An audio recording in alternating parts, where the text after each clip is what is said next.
Thank you.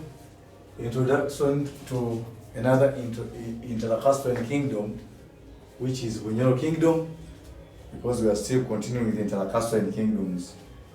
We selected a sample of them, and this could mark the end of the intercaste, but we shall continue to look at many more, maybe in the discussions.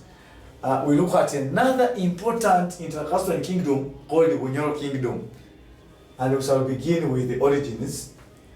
Under these origins, we are saying that origins were not clear. The origins of Bunyoro were not clear, but they were based on myth. What is a myth? Something that you don't really have any proper or determined answer, and it is just hearsay. So mythical, a myth. You are not even sure that something will happen. For example, if they said the coming of Jesus is a myth, that nobody knows if he will come or not. Tomorrow's payment might be a myth, when actually it is going to happen. So people should not have that kind of uncertainty. So in history, that uncertainty is allowed. So Bunyoro's kingdom was based on unclear origins. That's why they say they were mythical or still debatable. They are still debatable. We are still debating about these Bunyoro's what? Origins. But what is clear is that we trace those origins back from the time of the Luo invasion. That's how we can begin tracing the origins of Bunyoro. What does that one mean? When did the Luo invade Bunyoro? That was around the 16th century.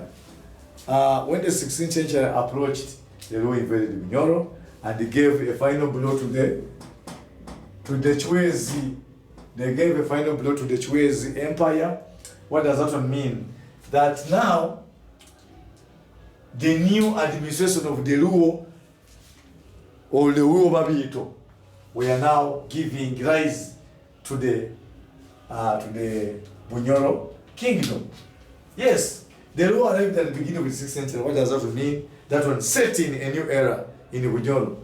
And now the Bunyoro forgot about the Chwezi and now realized the importance of the what? Of the Luo or Luo Babito. Ababito have now set in foot in Bunyoro. After the collapse of the Chwezi, the Luo Bito rose. Yes. And we are saying the collapse of one is giving rise to another. So it is not something to be surprised about, because we know that after the Chwezi left, the Bito entered. And one of the reasons for the collapse of the Chwezi, that the final blow of the Chwezi, was the arrival of the what? Of the Luo. They gave them a final blow. The Luo Babito. They arrived and finally kicked them out. They say they fled. Some theories about the end of the Chwezi state that they left voluntarily, but it was not voluntary. They were chased out. Others state that they got lost, that nobody knew where they went. Others say that they got drowned in the Albert. That's why they gave that name or to the lake Albert, Bachwezi Kwegoromora. That very many Bachwezi got drowned in the lake. So it is because of the pressure that had been mounted on them by the new invaders, and those were the what? The Luo. So the Luo's invasion of Bunyoro during the reign of the Chwezi was not good news for the Chwezi. But nevertheless, they set up another new dynasty, which they called the Luo Bito dynasty. Therefore, they ruled and established the Bito rule or the Bito dynasty, the rule of the Babito, Luo Babito. meaning all these Bito people that we see today, including the current king of Bunyoro, Omukama, Iguruga Fabusa, is part of the Luo stock. They are all Luo, meaning he is not a pure Bantu, he is a Luo. So the Luo Babito were the new rulers into the kingdom of Bunyoro. But however, we are told that that kingdom that was established by the Bito rulers was far bigger. The original one, that one, the ancient, the one that we call ancient Bunyoro. This was modern Bunyoro by the Luo. Ancient that encompassed the Chwezi, and even before, it was very big. It was very big, bigger than the new one of the Luo Babito. Meaning that upon the decline of the Chwezi dynasty, the former Bunyoro Kitara Empire started to do what? To shrink. In other words, that small part that the Chwezi, the Luo grasped was tinier than the old one. That is something to note.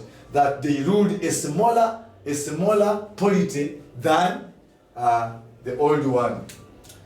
It grew through conquest and annexation, like all other kingdoms grow. It also grew through what?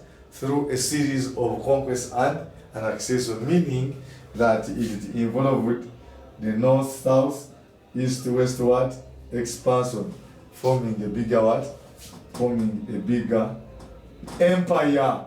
That kind of conquest and what? Annexation. And which was due to what? It was due to the efforts of able and competent rulers of Bunyoro by then that enabled this kind of imperial conquest in all what? In all directions. And who was the man in charge of that?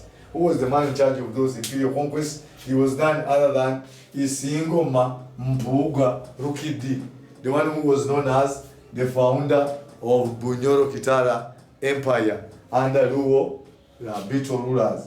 Meaning that the first Bunyoro, according to the Luo traditions, was Isingoma Mpuga Rukidi, who was a brother to Kato Kimera.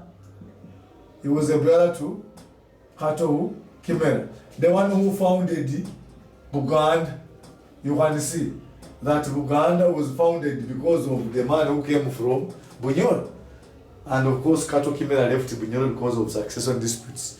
They were fighting for the throne with his brother Isingoma. So, Isingoma Mpuga therefore was the first Bunyoro. Like Kintu was the first Muganda, according to the Ganda traditions. The kingdom was a loose confederation. It was a loose confederation of many provinces. What does that mean? Loose, not intact. And what do we mean by the term confederation? A union of smaller states into one. To confederate is to do what? To bring it together. So a loose confederation, meaning that many smaller nations or smaller kingdoms were brought together into one, forming a bigger one called Bunyoro what? Bunyoro Kingdom. And of course, it was an amalgamation or bringing together of small dynasties. Small political institutions known as Sazas, and the Bunyoro they call them Amasaza. So small Masazas or Sazas Amasaza brought together and joined into one to form a bigger kingdom known as Bunyoro. Yes, that is counties. Counties being formed into, joining together to form a bigger what? Kingdom. So they just co-opted one by one until it became a bigger one known as Bunyoro Kingdom. The Bito dynasty ruled up to 1966. Why 1966? That is when there was a crisis in Uganda. That was the Kabaka crisis, where Obote conflicted with his head, the president Kabaka Mutesa II. That is after Uganda got independence. So the two started fighting each other. We saw that one even in Angola. And this one also became a problem in Bunyoro. By 1966, it could not go on because Obote finally abolished what? Kingdoms. For reasons I already explained in the rise and the expansion of Angola. Because Obote was more powerful than the president, and which the president, the Kabaka Mutesa II, could not do what? Accept. Leading to a crisis is some kind of confusion where the two are not at par and they are at loggerheads. What does that mean? Obote's kingdoms, including Bunyoro in 1966, and later the dynasty we are calling Luo comes into operation in 1994. That is when Museveni brought about the idea of the constitution. Yes, it was called the 1995 constitution, or People's Constitution, which of course gave power to kingdoms to come back into what? Into operation. But what happened in 1994? Because we are saying that it was reinstated in 1994. This is when they called it for debate. Yes, CA. They call it Constitutional Assembly Debate, where people's views were gathered from all over. They moved around gathering people's views in the form of CA, the Constituent Assembly. Everybody gave in their views, which finally led to the promulgation of the 1995 Constitution. Yes, that is the one we are using today. So the 1995 Constitution, in one of those articles, it brought about kingdoms. It brought back kingdoms. So kingdoms were brought back in 1995, but it started with the enaction or the debating in 1994 during the Constituent Assembly debate, CA. By the 18th century, the kingdom started to do what? To decline.